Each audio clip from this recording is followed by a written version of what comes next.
4 দশক পর নতুন নেতা পেল বিএনপি। মায়ের প্রয়াণে চেয়ারম্যান হলেন তারেক রহমান। স্থায়ী কমিটির বৈঠকে সর্বসম্মত সিদ্ধান্ত, ইসির অনুরোধে উত্তরাঞ্চল সফর স্থগিত।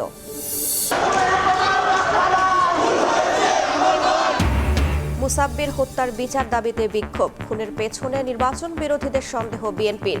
2 নয়, কিলিং মিশনে অংশ নেয় 3 জন, পরিচয় শনাক্তের চেষ্টায় তদন্তকারীরা। ওসমান হাদি হত্যার বিচার দাবিতে আধিপত্য বিরোধী পদযাত্রা, কঠোর আন্দোলনের হুঁশিয়ারি ইসলামী ছাত্র আন্দোলনের। সরকারের বিরুদ্ধে ব্যর্থতার অভিযোগ। সীমানা জটিলতায় পাবনা 1 ও 2 আসনে নির্বাচনের কার্যক্রম স্থগিত করল ইসি। শেষ হল প্রার্থিতা ফিরে পাওয়ার আবেদন। আজ থেকে 9 দিন চলবে আপিল নিষ্পত্তির শুনানি। এবং কুমিল্লায় বাস, অটোরিকশা, মোটরসাইকেলের তীরমুখী সংঘর্ষ, দগ্ধ হয়ে নারী শিশুসহ নিহত 4। চট্টগ্রামে ট্রাকের সঙ্গে বাসের ধাক্কায় প্রাণ গেল 3 জনের।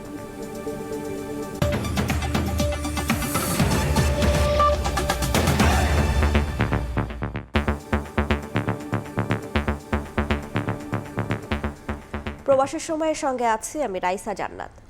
4 দশকের বেশি সময় পর নতুন নেতা পেয়েছে বিএনপি। সাবেক রাষ্ট্রপতি জিয়াউর রহমান প্রতিষ্ঠিত দলটির হাল ধরলেন তারই বড় ছেলে তারেক রহমান। গত 42 বছর বিএনপির নেতৃত্ব দিয়ে এসেছেন বেগম খালেদা জিয়া। তার প্রয়াণে গঠনতন্ত্র অনুযায়ী দলের শীর্ষ পদে এলেন তারেক রহমান। শুক্রবার রাতে বিএনপির স্থায়ী কমিটির বৈঠক শেষে এই সিদ্ধান্তের কথা জানান দলটির মহাসচিব মির্জা ফখরুল ইসলাম আলমগীর। এছাড়া নির্বাচন কমিশনের অনুরোধে তারেক রহমানের উত্তরাঞ্চলের সফর স্থগিত করা হয়েছে। শুক্রবার বিকেল থেকেই রাজধানীর গুলশানে বিএনপি চেয়ারপারসনের কার্যালয়ে স্থায়ী কমিটির বৈঠকে যোগ দিতে আসতে থাকেন দলের কেন্দ্রীয় নেতারা।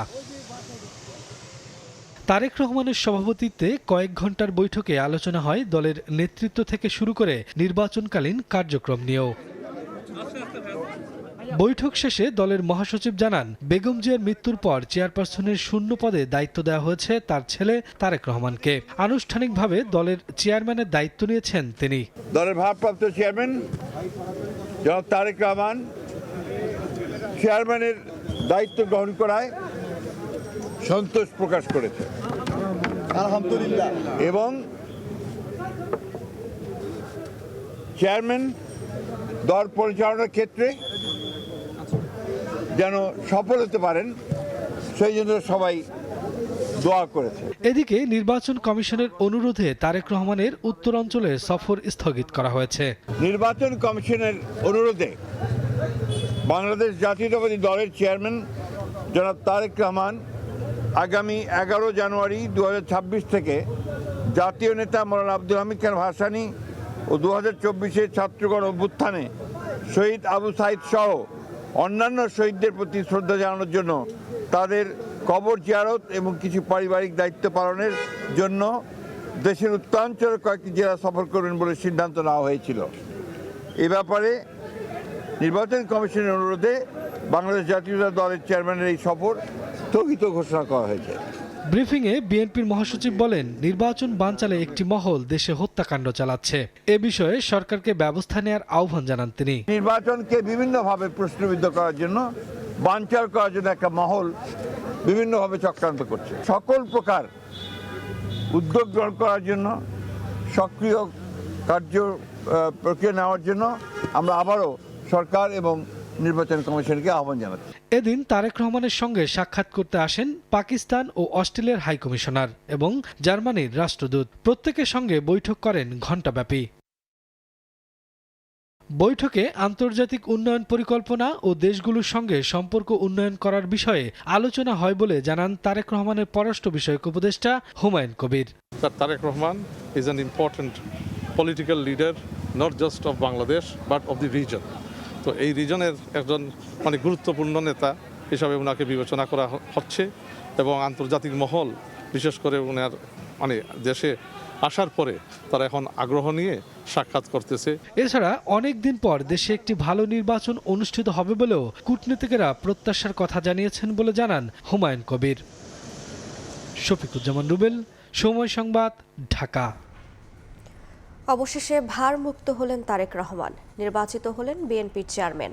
তারেক রহমানের রাজনৈতিক পথ চলার কথা জানাচ্ছেন ফারুক ভূঁইয়া রবিন। দীর্ঘ ১৭ বছরের নির্বাসন কাটিয়ে গত ২৫শে ডিসেম্বর লন্ডন থেকে ঢাকায় ফেরার পর থেকেই তারেক রহমানকে ঘিরে বিএনপি নেতাকর্মীদের মধ্যে ব্যাপক উৎসাহ উদ্দীপনা, নজিরবিহীন নিরাপত্তা আর জনতার ঢলে সিক্ত হন উষ্ণ অভিবাদন গণসংবর্ধনায়। দেশে ফেরার পর বেশ কিছু কর্মসূচিতে যাওয়ার সময় রাস্তার দুধারে মানুষের উপস্থিতিও ছিল চোখে পড়ার মতো। তাকে ঘিরেই পরিচালিত হচ্ছে বিএনপির দলীয় সব কার্যক্রম। প্রথমবারের মতো সংসদ নির্বাচনে প্রতিদ্বন্দ্বিতা করা তারেক রহমান এবার ভোটের লড়াইয়ে দলেরও নেতৃত্ব দিচ্ছেন।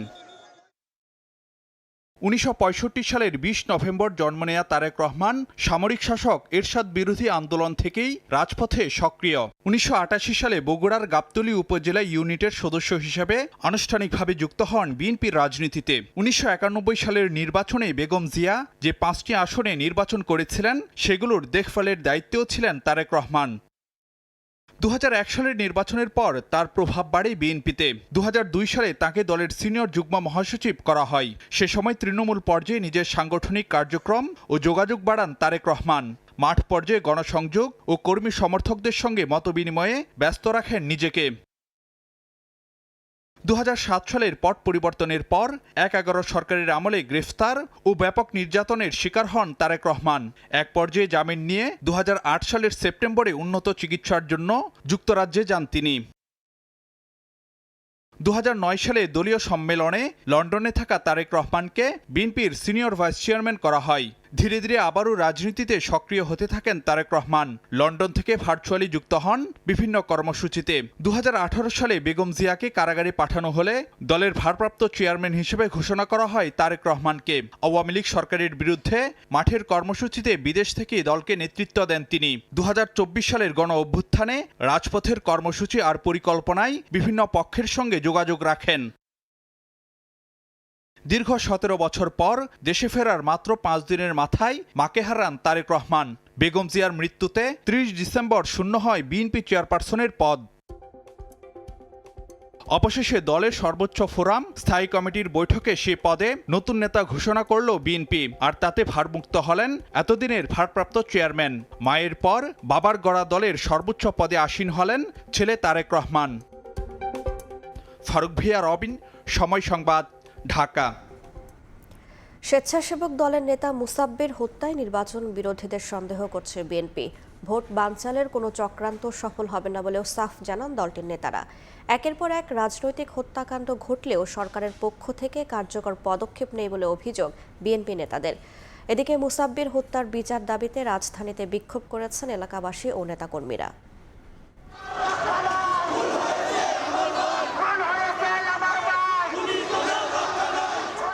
স্লোগানে স্লোগানে সহযোদ্ধা হত্যার বিচার দাবি। স্বেচ্ছাসেবক দলের সাবেক নেতা আজিজুর রহমান মুসাব্বিরের হত্যাকারীদের গ্রেপ্তার দাবিতে শুক্রবার দুপুরে রাজধানীতে বিক্ষোভ মিছিল বের করেন সংগঠনের নেতাকর্মীরা। এতে যোগ দেন পশ্চিম তেস্তুরি বাজারের এলাকাবাসীও।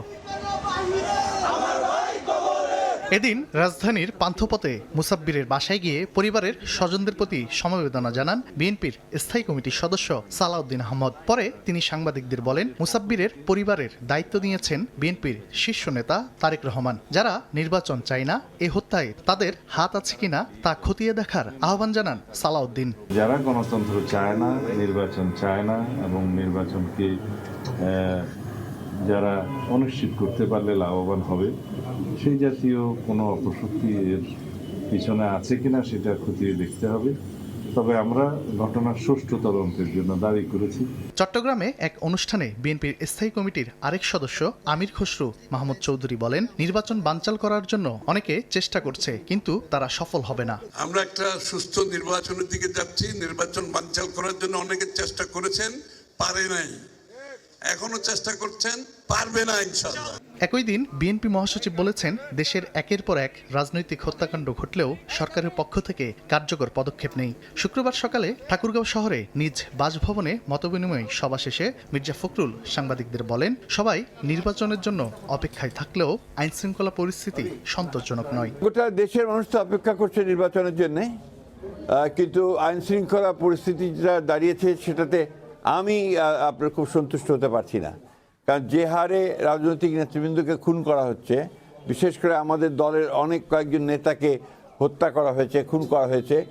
আমরা এটা তীব্র নিন্দা জানিয়েছি, ক্ষোভ জানিয়েছি, কিন্তু সরকারের তরফ থেকে সেই ধরনের যে একটা ইফেক্টিভ ব্যবস্থা সেটা কিন্তু গ্রহণ করা হয়নি। ছাত্র সংসদ নির্বাচনের প্রভাব জাতীয় নির্বাচনে পড়বে না বলেও মন্তব্য করেন বিএনপির নেতারা। বিশ্ববিদ্যালয়ের নির্বাচন এটা আপনার জাতীয় নির্বাচনে কখনোই কোনোদিনই আপনার কোনো প্রভাব ফেলেনি। তানভীর হাসান মেঘ, সময় সংবাদ, ঢাকা। স্বেচ্ছাসেবক দলের নেতা মুসাব্বিরের কিলিং মিশনে 2 জন নয়, অংশ নেন 3 জন। সিসিটিভির নতুন একটি ফুটেজ বিশ্লেষণ করে খুনিদের পরিচয় শনাক্তের চেষ্টা করছেন তদন্তকারীরা। সময় সংবাদের হাতে আসা সেই ফুটেজে দেখা গেছে হত্যাকারীদের চেহারা। মাসুদুর রহমানের রিপোর্ট। 7 জানুয়ারি ঘড়ির কাঁটায় ঠিক রাত 8টা স্বেচ্ছাসেবক দলের নেতা মুসাব্বিরকে গুলির 20 মিনিট আগের সিসিটিভি ফুটেজ এটি। রাজধানীর পশ্চিম তেস্তুরি বাজার রোডের এই গলিতে হাঁটছিলেন এক যুবক, পর্যবেক্ষণ করছিলেন আশপাশের পরিবেশ। কিছুক্ষণ পর সেখানে মোটরসাইকেলে আসেন আরো 2 জন। বাইক পার্ক করে নেমে আসে ওই যুবকের কাছে। এরা দুজনই মুসাব্বিরকে কিলিং মিশনে অংশ নেয়া শুটার। 3 জন মিলে পরিকল্পনা করেন। এরপর 2 জন চলে যান মুসাব্বিরের অপেক্ষায়। তৃতীয় যুবক এবার বাইক নিয়ে যান কারওয়ান বাজার। 8টা 20 মিনিটে মুসাব্বিরকে গুলির পর 30 থেকে 40 সেকেন্ডের মধ্যে দৌড়ে কারওয়ান বাজার চলে যায় 2 শুটার। মোটরসাইকেলে উঠে পালিয়ে যায় শাহবাগের দিকে। সময় সংবাদের হাতে আসা এই ফুটেজে 3 জনেরই পরিষ্কার চেহারা দেখা যায়। এর মধ্যে 2 জন শুটার, 1 জন বাইক চালক। তদন্তের যথেষ্ট অগ্রগতি আছে, আমাদেরকে একটু সময় দেন। আমি আপনাদের কাছে বিনীত অনুরোধ করছি, আশা করি খুনিকে আমরা শীঘ্রই আইনের আওতায় আনতে পারবো। এরা ভাড়াটে খুনি বলে নিশ্চিত হয়েছেন তদন্তকারীরা। এজন্য ভাড়াটে খুনিদের তথ্যের সঙ্গে মিলিয়ে এদের সন্ধানের চেষ্টা চলছে। আমরা এই কাজটি শুরু করেছি, আমাদের বেশ কিছু অস্ত্র খোয়া গিয়েছে, সেটি নিয়েও আমরা কাজ করতেছি। আর এই শুটারের কথা যেগুলো বললেন, এদের বিষয়ে আমাদের কাছে এখন স্পেসিফিক তথ্য নেই, তবে আমরা আমাদের বিট অফিসার যারা রয়েছে তারা এই বিষয়টা নিয়ে কাজ করতেছে। যার ফেসটা দেখা যাচ্ছে তার পরিচয়টা খুঁজে বের করার। 3 জনের পরিচয় শনাক্তে ইতোমধ্যে অভিযান শুরু করেছে গোয়েন্দারা। মাসুদুর রহমান, সময় সংবাদ, ঢাকা। শহীদ শরীফ ওসমান হাদির হত্যাকারীদের গ্রেফতার ও বিচার দাবিতে আধিপত্যবাদ বিরোধী পদযাত্রা করেছে ইসলামী ছাত্র আন্দোলন। হত্যাকাণ্ডের কোনো অগ্রগতি না হওয়াকে সরকারের বড় ব্যর্থতা বলে অভিযোগ করেন ছাত্রনেতারা। অবিলম্বে হত্যাকারীদের গ্রেফতার না করা হলে কঠোর আন্দোলনের হুঁশিয়ারি দেন তারা। আপনি যদি আজকে আমাকে, জাবেরকে, আমাদের টিমকে মেরে ফেলেন এবং তার যদি বিচার করতে না পারেন, তাহলে নতুন কেউ জন্মাবে না। শুধু এই জন্য তার বিচার করে ফেলতে হবে, আর কিছু স্পেশাল সিকিউরিটি লাগবে না। নিজের খুনের বিচার নিজেই চেয়ে গিয়েছিলেন সংসদীয় আসন ঢাকা 8-এর সম্ভাব্য স্বতন্ত্র প্রার্থী ও ইনকিলাব মঞ্চের মুখপাত্র শরীফ ওসমান বিন হাদি। শুক্রবার জুমার নামাজের পর হাদি হত্যাকারীদের গ্রেফতার ও বিচার দাবিতে আধিপত্যবাদ বিরোধী পদযাত্রা করে ইসলামী ছাত্র আন্দোলন বাংলাদেশ। পদযাত্রা পল্টন মোড় দিয়ে প্রেস ক্লাব হয়ে হাইকোর্টের সামনে গিয়ে শেষ হয়। এর আগে জাতীয় মসজিদ বায়তুল মোকাররমের উত্তর গেটে নামাজের পর সংক্ষিপ্ত সমাবেশ করেন ছাত্র নেতারা। বলেন, হত্যার প্রায় 1 মাস হলেও আসামিদের গ্রেফতারে সরকারের কোনো তৎপরতা দেখা যাচ্ছে না। নির্বাচনের আগেই দায়ীদের গ্রেফতার করা না হলে কঠোর আন্দোলনের হুঁশিয়ারি তাদের। আইন উপদেষ্টা বলেছেন 90 দিনের মধ্যে নাকি বিচার করা হবে। আপনাদের টাইম আছে 90 দিন। নির্বাচনে যারা ভোট দিতে চায় তাদের জীবনের নিরাপত্তা বাংলাদেশের রাষ্ট্র, অন্তর্বর্তীকালীন সরকার নিরাপত্তা নিশ্চিত করতে ব্যর্থ হচ্ছে। গত 12 ডিসেম্বর রাজধানীর পুরানা পল্টন এলাকায় চলন্ত মোটরসাইকেল থেকে রিকশায় থাকা শরীফ ওসমান বিন হাদিকে গুলি করে আততায়ীরা। 18 ডিসেম্বর সিঙ্গাপুরে চিকিৎসাধীন অবস্থায় মারা যান শরীফ ওসমান বিন হাদি। তোহা খান তামিম, সময় সংবাদ, ঢাকা। সীমানা জটিলতায় পাবনা 1 ও 2 আসনে নির্বাচনের কার্যক্রম স্থগিত করেছে ইসি। আদালতের নির্দেশের পরিপ্রেক্ষিতে পরবর্তী আদেশ না দেওয়া পর্যন্ত এই সিদ্ধান্ত বহাল থাকবে বলে জানিয়েছেন নির্বাচন কমিশনার আব্দুর রহমান মাসুদ। দ্রুত এই সমস্যার সমাধানের আহ্বান জানিয়েছেন স্থানীয় ভোটার ও বিভিন্ন দলের নেতাকর্মী। তফসিল ঘোষণার পর থেকেই সারা দেশে ছড়িয়ে পড়ে নির্বাচনী আমেজ। নানা কৌশলে মাঠে নিজেদের সরব উপস্থিতি জানান দেন মনোনয়ন প্রত্যাশীরা। এক্ষেত্রে কিছু আসনে সীমানা পুনর্নির্ধারণ নিয়ে দেখা দেয় জটিলতা।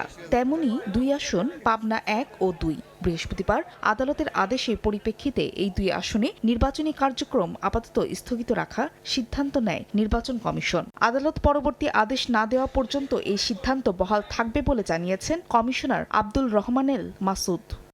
বাংলাদেশ সুপ্রিম কোর্টের অ্যাপিল বিভাগের আদেশের প্রেক্ষিতে 1 ও 2 স্থগিত করা হয়েছে কোন পর্যন্ত আদালত পরবর্তী আদেশ না পর্যন্ত।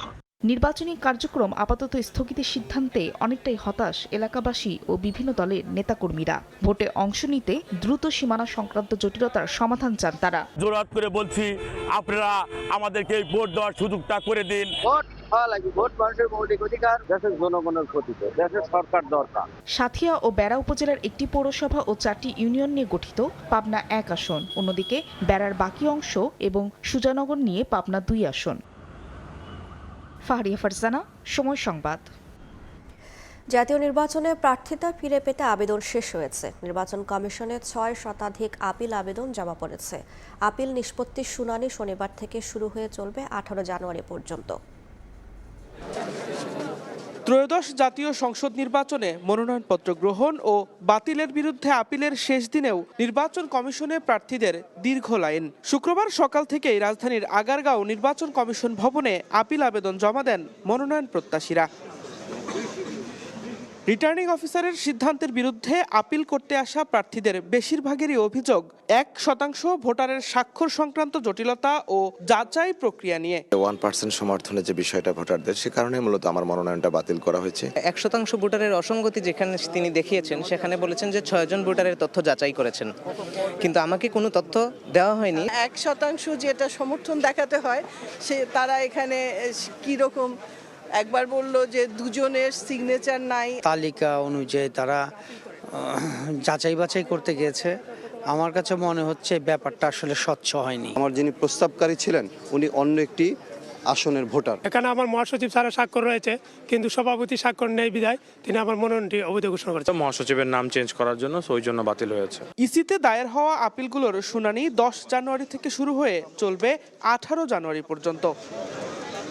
দিন মোহাম্মদ সাব্বির, সময় সংবাদ, ঢাকা। দেশের নির্বাচনী আমেজের মধ্যেই উদ্বেগ বাড়াচ্ছে কৃত্রিম বুদ্ধিমত্তা। এআই ব্যবহার করে অপপ্রচারের সহিংসতা ছড়িয়ে পড়ার আশঙ্কা করছেন বিশ্লেষকেরা। তাদের মতে শুধু স্বার্থান্বেষী মহলই নয়, এই সুযোগ নিতে চাইবে রাজনৈতিক দলগুলোর একটি অংশ। তাই আসন্ন নির্বাচনকে কেন্দ্র করে অপতথ্য ও বিভ্রান্তি নিয়ন্ত্রণে ইউএনডিপির সঙ্গে কাজ করছে নির্বাচন কমিশন। তারা বলছে এআই এর অপতথ্য চিহ্নিত করতে একটি সমন্বয় কমিটিও গঠন করা হয়েছে। আত্মজ রহমানের রিপোর্ট। দেশ জুড়ে বইছে নির্বাচনী হাওয়া। আনুষ্ঠানিক প্রচার শুরু না হলেও নানা কৌশলে রাজনীতির মাঠে রাজনৈতিক দলগুলো। তবে উৎসবমুখর এই পরিবেশে উদ্বেগ বাড়াচ্ছে কৃত্রিম বুদ্ধিমত্তা। এআই এর অপপ্রচারে বিভ্রান্ত হতে পারেন ভোটাররা, সত্য মিথ্যার জ্ঞানাকলে পড়ে হারাতে পারেন গণতান্ত্রিক সিদ্ধান্ত গ্রহণের বিবেচনা। নির্বাচন কমিশন থেকে শুরু করে বিভিন্ন দল এআই নিয়ে তাদের উদ্বেগের কথা জানিয়ে আসছে। বিশেষজ্ঞরা বলছেন আসন্ন নির্বাচনে ভয়াবহ রূপ নিতে পারে এআই এর অপপ্রচার। আগামী নির্বাচনে AI will B A game player. আমাদের বিভিন্ন প্রার্থী, বিভিন্ন নেতাদেরকে নিয়ে এআইয়ের মাধ্যমে বিভিন্ন ভয়েস, বিভিন্ন ইমেজ, বিভিন্ন ভিডিও ক্রিয়েট করে তাকে সোশ্যালি ডাউন করার জন্য অনেকে চেষ্টা করবে। এখন কোনটা অরিজিনাল কোনটা কি সেটা অবশ্যই চেক করতে হবে, না হলে আমাদের অ্যাজ এ নেশন আমরা কিন্তু ক্ষতিগ্রস্ত হব। অপতথ্যে সহিংসতা সৃষ্টির আশঙ্কা মাথায় রেখে এখন থেকেই সুনির্দিষ্ট পদক্ষেপ নেওয়ার পরামর্শ বিশ্লেষকদের। আগামী নির্বাচনে এই এআই এর ব্যবহারটা এটা একটা চ্যালেঞ্জিং বিষয় হবে। ফেক ছবি দিয়ে যখন প্রচারণা যাবে, এগুলো মানুষের ইন্ডিপেন্ডেন্ট জাজমেন্টের ক্ষমতাটা তখন আপনি ন্যারো করে দিলেন আর কি। সে ওইটার উপর ভিত্তি করে একটা ডিসিশন নিয়ে নিল। রাজনৈতিক দলগুলো নিজেদের মধ্যে সহিষ্ণুতার জায়গাটা, মাত্রাটা নষ্ট হয়ে যেতে পারে, অসহিষ্ণু আচরণ করতে পারে, যেটা থেকে মারামারি সহিংসতা তৈরি হতে পারে। এদিকে এআই এর নেতিবাচক প্রচার ঠেকাতে ইউএনডিপির সঙ্গে কাজ করছে নির্বাচন কমিশন। প্রযুক্তি যত এগিয়েছে ততই বেড়েছে তার অপব্যবহারের আশঙ্কা। তাই আসন্ন ত্রয়োদশ জাতীয় সংসদ নির্বাচন ঘিরে সচেতনতা এবং দায়িত্বশীল আচরণই হতে পারে কৃত্রিম বুদ্ধিমত্তার ভয়াবহতা মোকাবিলার অন্যতম উপায়। আত্মজ রহমান, সময় সংবাদ, ঢাকা। নির্বাচনে লেভেল প্লেইং ফিল্ড নিশ্চিতে সরকার সব ব্যবস্থাই নিয়েছে বলে জানিয়েছেন প্রধান উপদেষ্টার প্রেস সচিব শফিকুল আলম। শুক্রবার দুপুরে ময়মনসিংহ নগরীর শিববাড়ি মন্দির পরিদর্শন ও সনাতন ধর্মাবলম্বীদের সঙ্গে শুভেচ্ছা বিনিময় শেষে কথা বলেন প্রেস সচিব। তিনি বলেন, এমন কিছু ঘটেনি যাতে বলা যাবে লেভেল প্লেইং ফিল্ড নেই। এর আগে সকালে নগরীর জুবলি রোডে অবস্থিত মাজার ও ঘাট এলাকার হজরত শাহ সুফি সৈয়দ কালু শাহ রহমতুল্লাহের মাজার পরিদর্শন করেন শফিকুল আলম। নির্বাচনের আগে আমরা লেভেল প্লেইং ফিল্ড করার জন্য সব যা যা করণীয় সবই করা হচ্ছে, আর কোনো ধরনের পক্ষপাতিত্ব কারো প্রতি করা হয়নি। ছোট পার্টি হোক, সবার জন্য আমি বলবো প্ল্যাটফর্মটা সমান। যে অ্যাটমসফিয়ার আছে, আমরা যথেষ্ট মনে করি এখনো ভালো অ্যাটমসফিয়ার আছে। ক্যান্ডিডেটরা অনেকে বাড়ি বাড়ি যে ভোট চাচ্ছে। লেভেল প্লেইং ফিল্ড দু একটা কথা বলেন, বাট আমরা দৃশ্যমান কোনো এমন কিছু দেখছি না যে জন্য মানে কেউ বলতে পারবেন যে দেশে লেভেল প্লেইং ফিল্ড নেই। আমরা মনে করছি পুরোপুরি লেভেল প্লেইং ফিল্ড আছে। জয়পুরহাটে ছুরিকাঘাতে এক যুবদল কর্মীকে হত্যা করেছে দুর্বৃত্তরা। পুলিশ জানায়, বৃহস্পতিবার রাতে পাঁচবিবি উপজেলার সালাইপুর বাজারে রক্তাক্ত অবস্থায় পড়েছিল ইয়ানুর রহমান নামে ওই যুবক। পরে তাকে উদ্ধার করে হাসপাতালে নিলে চিকিৎসক মৃত ঘোষণা করেন। কী কারণে এমন হত্যাকাণ্ড তদন্ত করছে পুলিশ। এদিকে নিহতের স্বজনরা এ ঘটনায় জড়িত সন্দেহে একই এলাকার যুবক মোস্তফার বাড়িতে অগ্নিসংযোগ করেন। নিহত ইয়ানুর স্থানীয় যুবদলের রাজনীতির সঙ্গে জড়িত ছিলেন। হবিগঞ্জে জমি নিয়ে বিরোধে দুপক্ষের সংঘর্ষে এক ব্যক্তি নিহত হয়েছেন। আহত হয়েছেন অন্তত ২০ জন।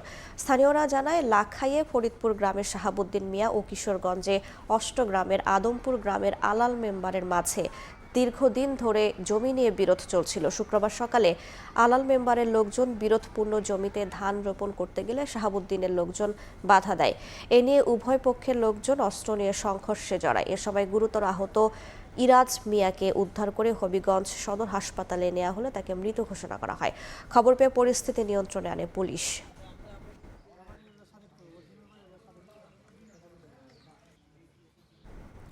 শরীয়তপুরে হাতবোমা বিস্ফোরণে যুবক নিহতের ঘটনায় বিপুল পরিমাণ বিস্ফোরক দ্রব্য উদ্ধার করা হয়েছে। শুক্রবার সকালে জাজিরার মুলাই ব্যাপারীকান্দি গ্রামে অনুসন্ধানে যায় পুলিশের বোম ডিসপোজাল ইউনিট। এ সময় হাতবোমা তৈরির বিপুল পরিমাণ বিস্ফোরক দ্রব্য উদ্ধার হয়। এসব দিয়ে শতাধিক ককটেল তৈরি করা সম্ভব বলে জানিয়েছে পুলিশ। এছাড়া প্রাথমিকভাবে ধারণা করা হচ্ছে দুর্ঘটনার সময় অন্তত শতাধিক হাতবোমার বিস্ফোরণ ঘটে। বৃহস্পতিবার ভোরে ককটেল তৈরির সময় বিস্ফোরণ ঘটে দুই যুবকের মৃত্যু হয়। এ ঘটনায় এখন পর্যন্ত দুজনকে আটক করেছে পুলিশ। কুমিল্লায় চালক ও যাত্রীর বাক বিতণ্ডার এক পর্যায়ে উল্টে যায় বাস, চাপা পড়ে মোটরসাইকেল। তেলের ট্যাঙ্ক থেকে আগুন ধরে ঘটনাস্থলে দুই শিশু, এক নারী ও মোটরসাইকেল আরোহী দগ্ধ হয়ে নিহত হন। এছাড়া চট্টগ্রামে দাঁড়িয়ে থাকা বাসে ট্রাকের ধাক্কায় প্রাণ গেছে অন্তত ৩ জনের। বাসের চালক ও যাত্রীর বাকবিতণ্ডা, মুহূর্তেই ঘটে গেল দুর্ঘটনা। বাসটি উল্টে গিয়ে চাপা দেয় অটোরিকশা ও মোটরসাইকেলে। ত্রিমুখী সংঘর্ষে আগুন ধরে যায় বাসে। এতে অগ্নিদগ্ধ হয়ে প্রাণ যায় ৪ জনের। প্রত্যক্ষদর্শীরা জানান, বাসের যাত্রী ও চালকের মধ্যে কথা কাটাকাটি হয়। অন্য যাত্রীরা থামানোর চেষ্টা করেও ব্যর্থ হন। ফায়ার সার্ভিস জানায়, বাসের নিচে চাপা পড়া মোটরসাইকেলের তেলের ট্যাঙ্ক থেকে আগুন ধরে যায়। এতে পুড়ে যায় পুরো বাস। এদিকে গভীর রাতে চট্টগ্রামের মিরসরাইয়ের ধুনঘাট এলাকায় চেকপোস্টে দাঁড়িয়ে থাকা কাঠবোঝাই ট্রাকের পেছনে সেন্ট মার্টিন পরিবহনের একটি বাস ধাক্কা দেয়। এতে ঘটনাস্থলে এক নারীসহ ৩ জন নিহত হন। এদিন ভোরে ঢাকা মাওয়া এক্সপ্রেসওয়েতে ঢাকামুখী লেনে দাঁড়িয়ে থাকা ট্রাকে পেছন থেকে ধাক্কা দেয় পূর্বাশা পরিবহনের একটি বাস। নিহত হন ১ জন। খাদিজা স্বপ্না, সময় সংবাদ। শীত মৌসুমে নৌপথে ঘন কুয়াশার আতঙ্ক বাড়ছে। দুর্ঘটনা, হতাহতের সংখ্যাও একেবারে কম নয়। মাঝ নদীতে হঠাৎ দুর্ঘটনায় তাৎক্ষণিক প্রতিকার পাওয়াও বেশ দুঃসাধ্য। দুর্ঘটনার ঝুঁকি মোকাবিলায় নৌ নিরাপত্তা ও ট্রাফিক ম্যানেজমেন্ট বিভাগ সুনির্দিষ্ট নির্দেশনা দিলেও মানছেন না লঞ্চ মালিকরা। MA আজিমের report. নৌপথে একের পর এক সংঘর্ষে দুমড়ে মুচড়ে যাচ্ছে যাত্রীবাহী লঞ্চ। বাড়ছে মৃতের সংখ্যা। নিরাপদ আর আরামদায়ক পরিবহনটি দিন দিন হয়ে পড়ছে ঝুঁকিপূর্ণ। কিন্তু কেন? সে প্রশ্নেরই উত্তর খোঁজার চেষ্টা করব আমরা।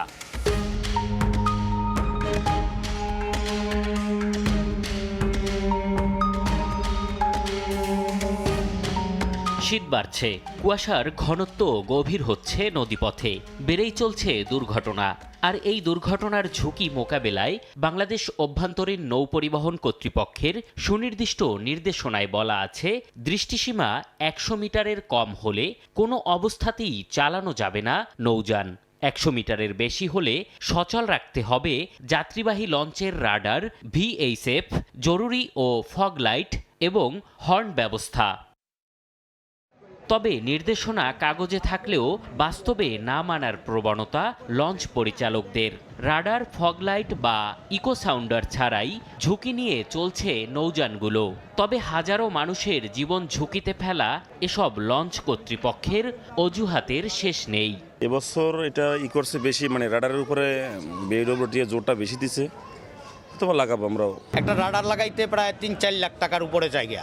4 লাখ টাকা তো বলার সাথে সাথেই হয় না। আর রাডারের মনিটরের জন্য আগে অর্ডার করতে হয়, তারপরে আস্তে আস্তে একটু সময় লাগে। আমরা চেষ্টা করতেছি লাগানোর জন্য। এদিকে যারাও নির্দেশনা মেনে লঞ্চ চালাচ্ছেন তাদের দাবি, নিয়ম অমান্যকারীদের কারণে নৌপথে বাড়ছে ঝুঁকি। মুষ্টিমেয় কিছু জাহাজে মানে সমস্ত যন্ত্রপাতিগুলো আছে আর বাকিগুলোই নাই। সেক্ষেত্রে আমরা চলার পথে আমরা যদি রাইট চলি এবং BHF কথা বলি, দেখে সব কিছু যন্ত্রপাতি দিয়ে ওদের সাথে করি, কিন্তু তারপরও ওরা তো আমাদের দেখতেছে না। আমরা দেখতেছি কিন্তু ওরা দেখতেছে না, যার কারণে আমরা সবসময় ঝুঁকির ভিতর থাকি। তবে অভ্যন্তরীণ নৌ চলাচল আইন 2021-এ সুনির্দিষ্টভাবে radar, fog light, echo sounder বা ফগ হর্ন বাধ্যতামূলক করা হয়নি, যেমন তেমনি ব্যবহার না করলে শাস্তির বিধানও রাখা হয়নি। তাই দুর্ঘটনা কমাতে কঠোর হতে পারছেন না নৌ নিরাপত্তা ও ট্রাফিক ম্যানেজমেন্ট বিভাগ। আমরা যে নির্দেশনা বলে দিই, এই নির্দেশনাগুলি তারা পালন করে না ভালোভাবে। রাডার এগুলি আমরা মানে কম্পালসারি ডিজি শিপিংয়ের মাধ্যমে এগুলি কম্পালসারি করবো, ঠিক আছে। এটা আশা করি আগামী বছর আমরা মানে চেষ্টা করব যে ওদেরকে রিকোয়েস্ট করে এগুলি করার জন্য। সবশেষ 26 ডিসেম্বর মধ্যরাতে MV জাকির সম্রাট ও অ্যাডভেঞ্চার লঞ্চের সংঘর্ষে 4 জন নিহত হয়, আহত হন অনেকে। MA আজিম, সময় সংবাদ, ঢাকা। পরবর্তী সরকারকে স্বাস্থ্য খাতসহ সব ক্ষেত্রে দেশের উন্নয়ন প্রচেষ্টা অব্যাহত রাখার আহ্বান জানিয়েছেন স্বাস্থ্য উপদেষ্টা নূরজাহান বেগম। শুক্রবার সন্ধ্যায় রাজধানীর সামরিক জাদুঘরে বাংলাদেশ গ্যাস্ট্রোএন্টেরোলজি সোসাইটি আয়োজিত অনুষ্ঠানে আহ্বান জানান তিনি। বলেন, উন্নত চিকিৎসায় অন্য দেশের মুখাপেক্ষী হওয়া বাংলাদেশের জন্য লজ্জাজনক। এ সময় লিভার ট্রান্সপ্ল্যান্টে বাংলাদেশের অগ্রগতিকে সাধুবাদ জানান তিনি। অনুষ্ঠান শেষে স্বাস্থ্য উপদেষ্টার হাতে সম্মাননা স্মারক তুলে দেন আয়োজক পর্ষদ।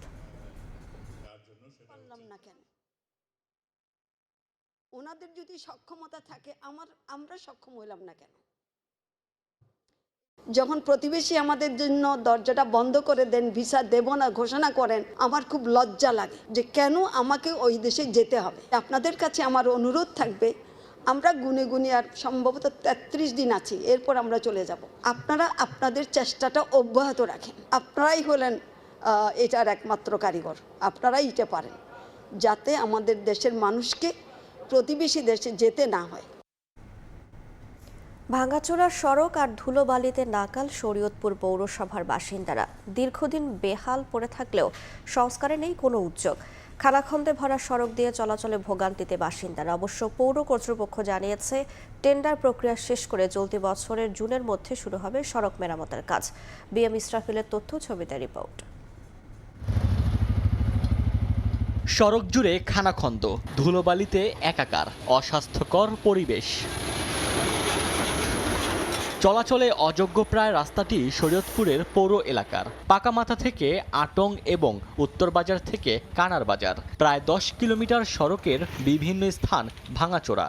হেলেদুলে চলে যানবাহন, দুর্ভোগ পোহাতে হয় স্কুল কলেজগামী শিক্ষার্থীদের। মৃত্যু ঝুঁকিতে পড়েন হাসপাতালমুখী গুরুতর রোগীরা।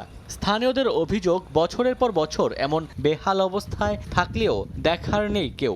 রোডের অবস্থা এরকম, কেউ যদি রাস্তা দিয়ে চলাফেরা করে মনে হয় তার জ্বর এসে যায়। নৌকা যেমন নদীর মধ্যে ঢেউ খায়, গাড়ি ঠিক ওরকমই। কয় পোলাহান বাচ্চা কাচ্চারা না পারে স্কুলে যাইতে, প্রতিদিন মনে করেন হাসপাতাল পোলাল দূরেইতে হয়।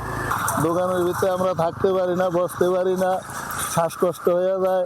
বাসায় দেওয়া ভাত খেতে হলে ভাতের ভিতরে দেখি মনে করেন লাল, মনে করেন এই কণা, এই বালু সালু, মনে করেন ভাত মুখে দিতে পারি না।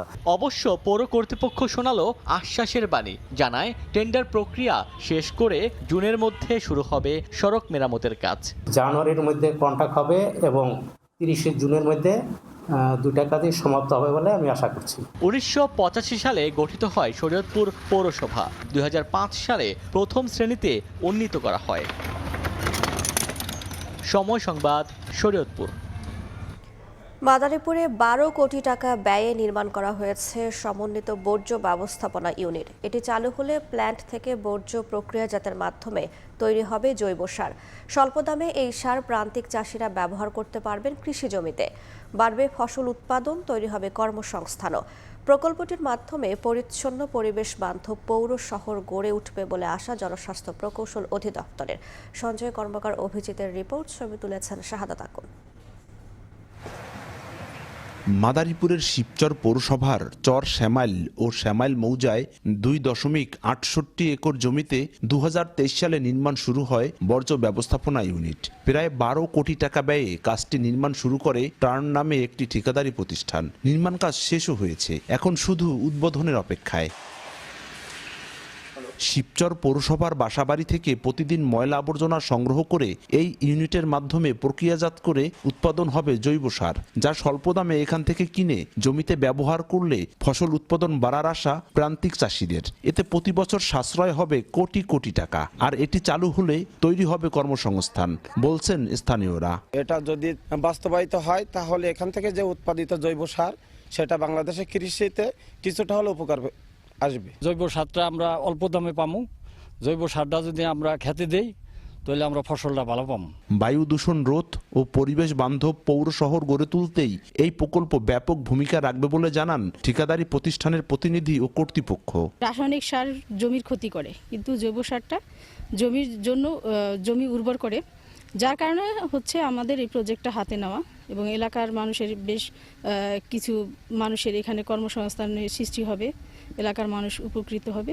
এই উদ্দেশ্য হচ্ছে প্রজেক্টটা হাতে নেওয়া। উপজেলার নিরাপদ পানি ও স্যানিটেশন ব্যবস্থা সম্প্রসারণ ও উন্নয়ন প্রকল্পটিতে নিজেদের অর্থায়নে 2 বছর জৈব সার উৎপাদন করবে ঠিকাদারি প্রতিষ্ঠান। এরপর থেকে সরকারিভাবে তৈরি হবে জৈব সার।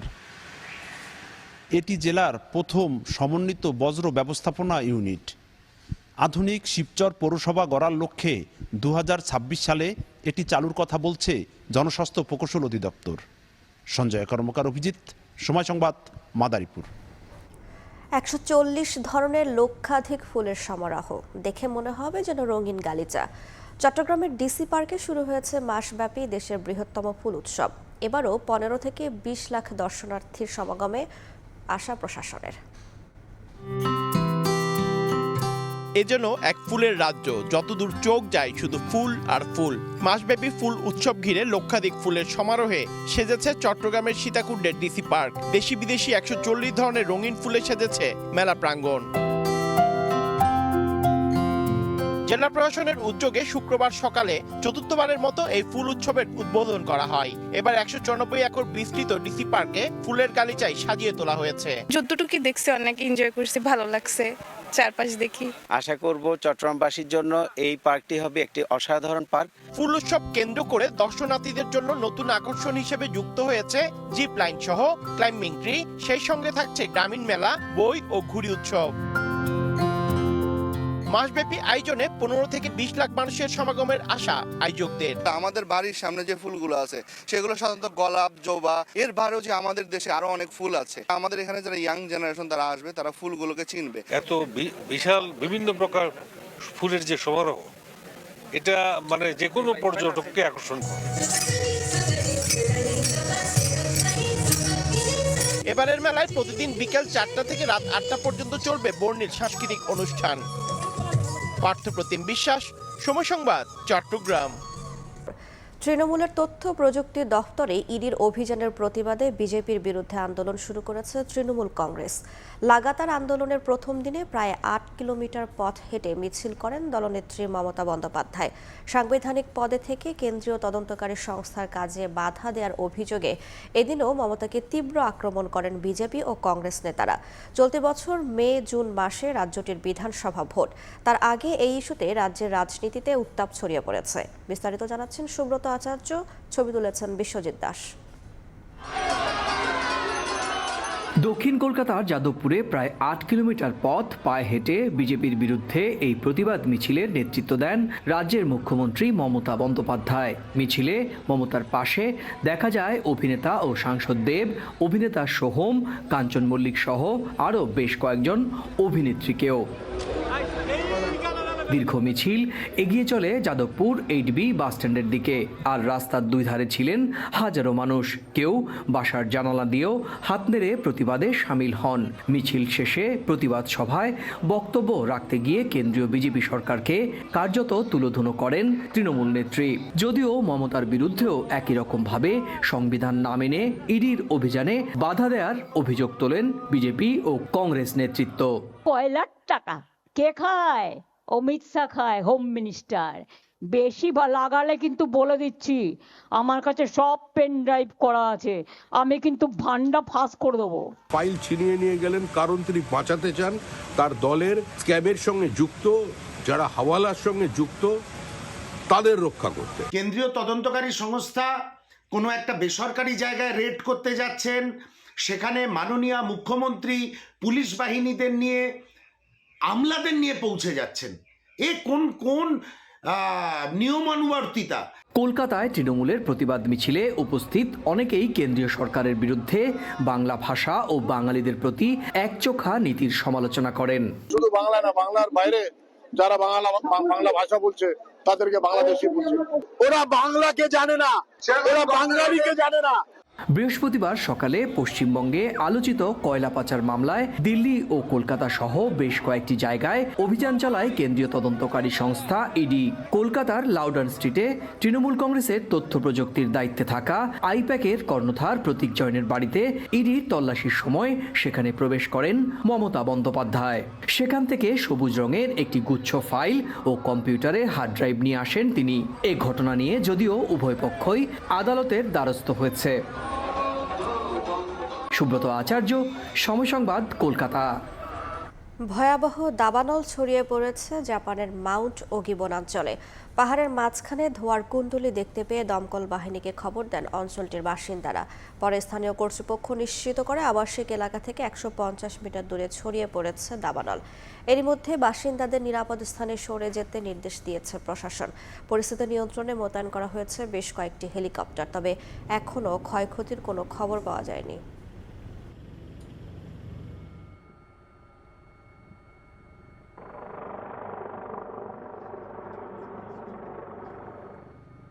খবর, তামিম ইকবালকে ভারতীয় দালাল বলে সামাজিক মাধ্যমে পোস্ট করায় বিসিবি পরিচালক এম নাজমুল ইসলামের ওপর ক্ষোভ প্রকাশ করেছেন সাবেক ও বর্তমান ক্রিকেটাররা।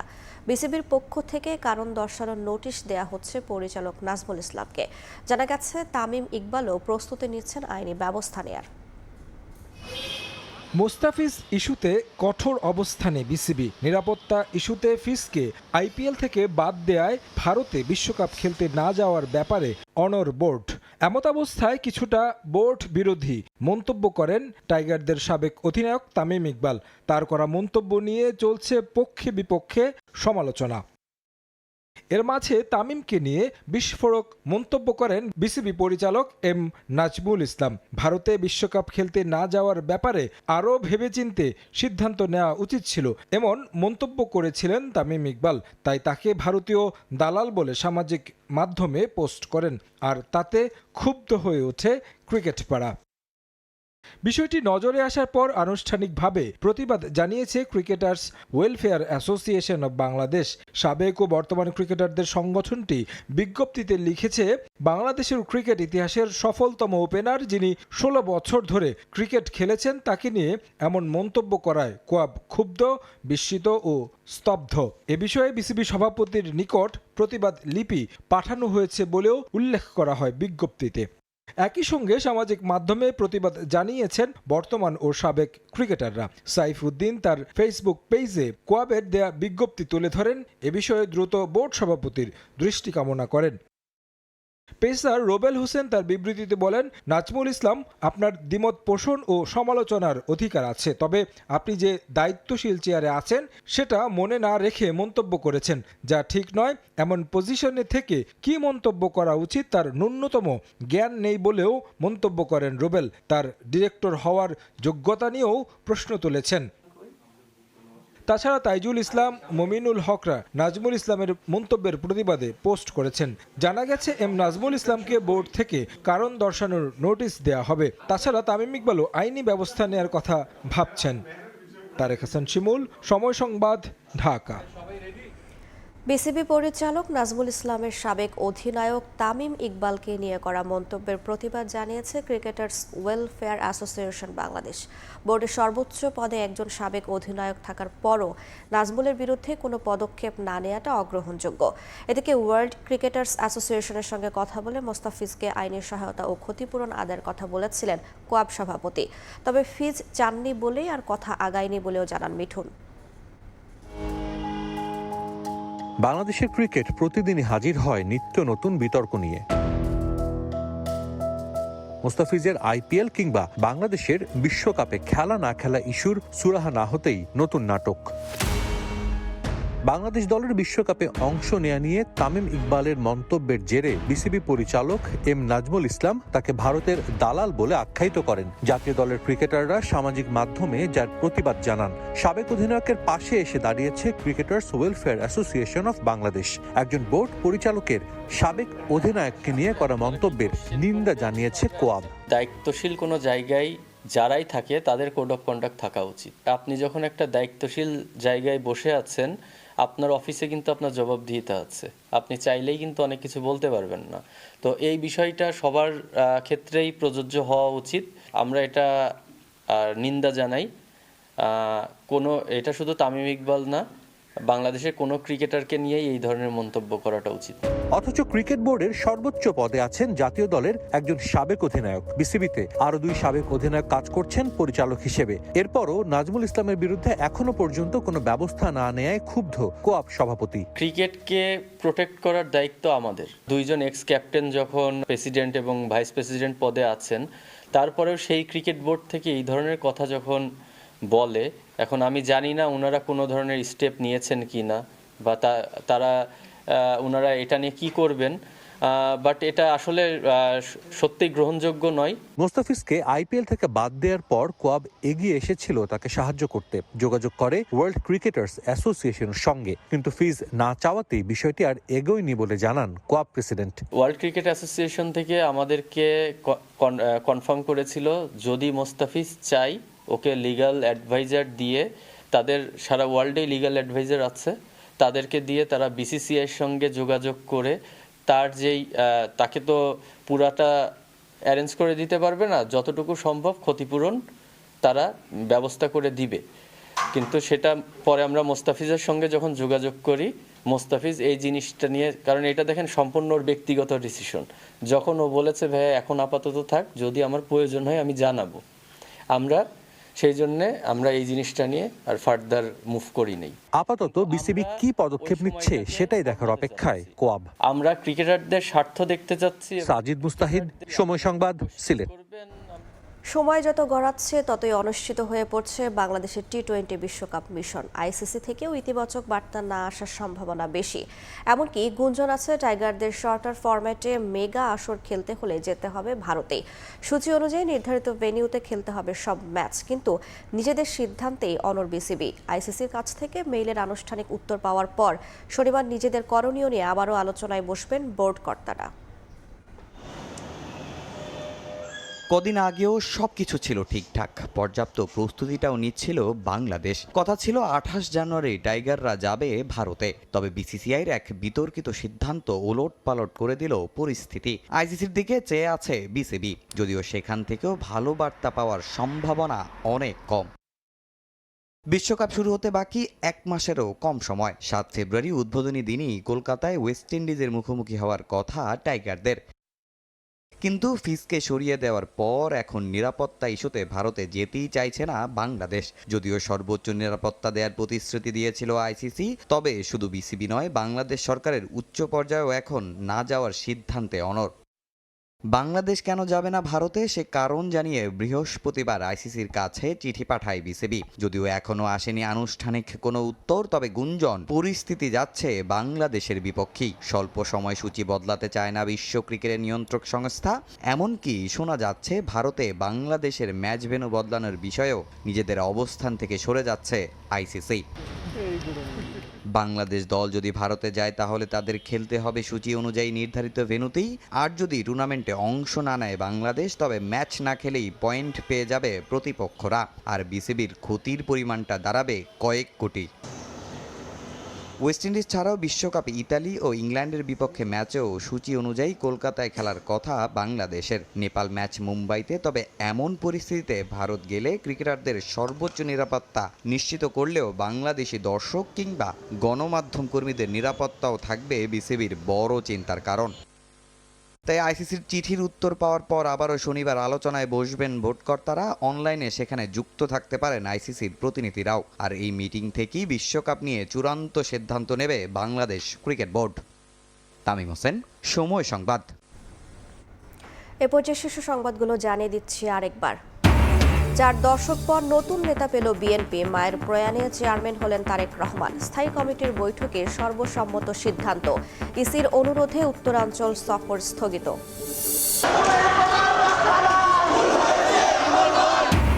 মুসাব্বির হত্যার বিচার দাবিতে বিক্ষোভ। খুনের পেছনে নির্বাচন বিরোধীদের সন্দেহ বিএনপির। 2 নয়, কিলিং মিশনে অংশ নেয় 3 জন। পরিচয় শনাক্তের চেষ্টায় তদন্তকারীরা। এবং সীমানা জটিলতায় পাবনা 1 ও 2 আসনে নির্বাচনের কার্যক্রম স্থগিত করল ইসি। শেষ হল প্রার্থিতা ফিরে পাওয়ার আবেদন। আজ থেকে 9 দিন চলবে আপিল নিষ্পত্তির শুনানি।